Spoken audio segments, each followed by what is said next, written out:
Hello students, हम फिर से ले आए हैं आपको मंत्रा इंस्टीट्यूट के प्लेटफॉर्म पर। और आज हम जो चीज़ सॉल्व करने वाले हैं वो है एक्सरसाइज 1.2 के आगे के क्वेश्चंस। तो हमने इसके बेसिक कॉन्सेप्ट्स आपके सामने अपने लास्ट वीडियो में डिस्कस कर लिए थे।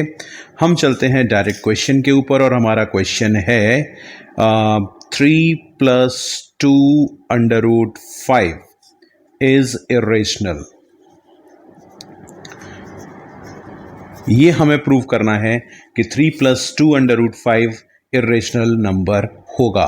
तो हम आपको कॉन्ट्रडिक्टरी स्टेटमेंट्स के थ्रू, कॉन्ट्रडिक्टरी मेथड के थ्रू आपको बता चुके हैं कि आपको √5 को इरेशनल कैसे प्रूव करना है। यहाँ हम एक दूसरे मेथड की बात कर रहे हैं जो आपको बहुत ध्यान से समझना होगा। हम क्या कहते हैं कि हम ये कह रहे हैं कि 3+2√5, हमने कहा लेट 3+2√5 बी रेशनल। हमने इसको रेशनल नंबर मान लिया और रेशनल नंबर मानकर हमने इसको बोला 3+2√5 is equal to P upon Q।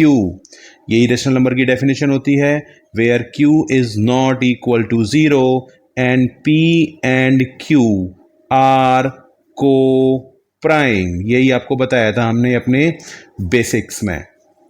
तो हमने मान लिया 3+2√5 is equal to P upon Q। अब इसको कैसे सॉल्व करेंगे? तो इसको ऐसे सॉल्व करेंगे कि हमको √5 को अकेले बना लेना है, मतलब सारी चीज़ें एक तरफ और √5 एक तरफ। तो 2√5 मेरा हो गया 2√5 is equal to P upon Q -3। आप चाहें तो इस ब्रैकेट का एलसीएम भी ले सकते हैं, और अगर आप इसको बिना एलसीएम लिए सॉल्व करना चाहते हैं तो भी हमें कोई प्रॉब्लम नहीं है। हम इसको आगे सॉल्व करते हैं। मैंने कहा था आपको मुझे √5 को अकेला बनाना है, तो √5 इज इक्वल टू, ध्यान दीजिए P अपॉन Q क्योंकि रेशनल है तो P -3Q अपॉन Q भी रेशनल होगा। और अब हम √5 को अकेला कर रहे हैं तो √5 is equal to P -3Q upon 2Q। अब हम यहाँ पर एक चीज़ बहुत अच्छे तरीके से जानते हैं। क्या जानते हैं? कि जब कोई भी रूट के अंदर कोई प्राइम नंबर होता है, कोई भी प्राइम नंबर हो, तो वो नंबर कैसा हो जाता है? वो नंबर हो जाता है इरेशनल। तो यहाँ पर अंडर रूट के अंदर है 5 and 5 is a prime number, और क्योंकि ये 5 एक प्राइम नंबर है तो ये √5 इरेशनल हो गया, ये रेशनल है, यानी ये दोनों कॉन्ट्रडिक्टरी स्टेटमेंट हैं। So √5, because we know √5 is irrational, और क्योंकि हमने लिखा कि ये इरेशनल है इसलिए, क्योंकि √5 कहाँ से आया था? √5 यहाँ से आया था। सो 3+2√5 इज इरेशनल। और स्टूडेंट्स एक बात और समझें कि अगर इस तरीके का क्वेश्चन आता है तो वो 2 मार्क्स में आएगा। तो यहाँ पर हमने, मैं आपको दोबारा एक्सप्लेन कर दूँ आपको एक बार, कि 3+2√5 को हमें रेशनल प्रूफ करना था। हमने P अपॉन Q लिया, Q is not equal to 0, P and Q are coprime. √5 को अकेला बनाने की प्रोसेस थी, √5 को हमने अकेला बना लिया। अब क्योंकि स्क्वायर रूट के अंदर जब जब भी कोई नंबर होगा तो वो इरेशनल नंबर होगा, तो इरेशनल नंबर है तो हमारा √5 इरेशनल हो गया, और उसकी वजह से ये पूरा नंबर हमारा इरेशनल नंबर हो गया। अगला पार्ट जो इसका है वो है कि हम 1/√2 को इरेशनल प्रूव करेंगे। अब भाई कैसे करेंगे इसको इरेशनल प्रूव? इसको इरेशनल प्रूव वैसे ही करेंगे जैसे अभी तक हम करते आए हैं, हमें कोई नया मेथड तो आता नहीं है। तो हमने कहा लेट 1/√2 बी रेशनल।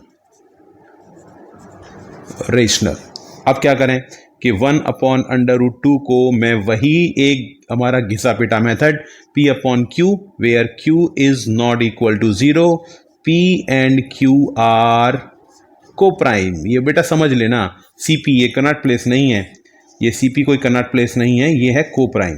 तो 1/√2 is equal to P upon Q। अब हमें मालूम है कि ये दोनों फ्रैक्शन हैं, अगर हम इन दोनों के रेसिप्रोकल्स कर देंगे तो हमें फिर से वो इक्वल मिल जाएगा। और अगर ऐसा नहीं मिल रहा है तो आप क्रॉस मल्टीप्लाई भी करके कर सकते हैं, मैं आपको रेसिप्रोकल से बता रहा हूँ। तो क्या हुआ, ये हो गया √2/1 is equal to Q upon P। That means √2 is equal to Q into 1/P। That means √2 is equal to Q upon P। ये हम यहाँ तक पहुँच गए। और फिर हम वही स्टेटमेंट बोलेंगे दोबारा कि क्योंकि √2 क्या है, √2 है हमारा इर्रेशनल नंबर। और ये इर्रेशनल नंबर क्यों है, ये इर्रेशनल नंबर इसलिए है कि जब जब स्क्वायर रूट के अंदर कोई प्राइम नंबर आता है तो वो इर्रेशनल बन जाता है। और क्योंकि √2 इर्रेशनल हो गया इसलिए हमारा क्वेश्चन भी इर्रेशनल हो गया। हमारा क्वेश्चन था 1/√2, सो 1/√2 इज इर्रेशनल। अब इसमें कोई डाउट नहीं होना चाहिए हमारा। इसी तरीके से हमारे कुछ और क्वेश्चन है इसमें।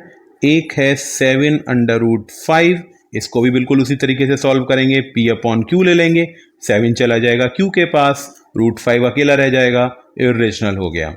इसके बाद एक और क्वेश्चन है 6 + √2।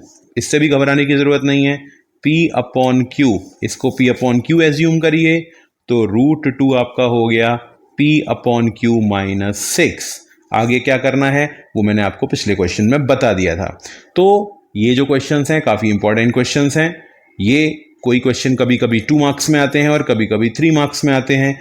घबराने की बिल्कुल ज़रूरत नहीं है। चैप्टर नंबर 1 बहुत स्कोरिंग चैप्टर है और आपको अच्छे मार्क्स ये बोर्ड एग्जाम में दिलवाता है।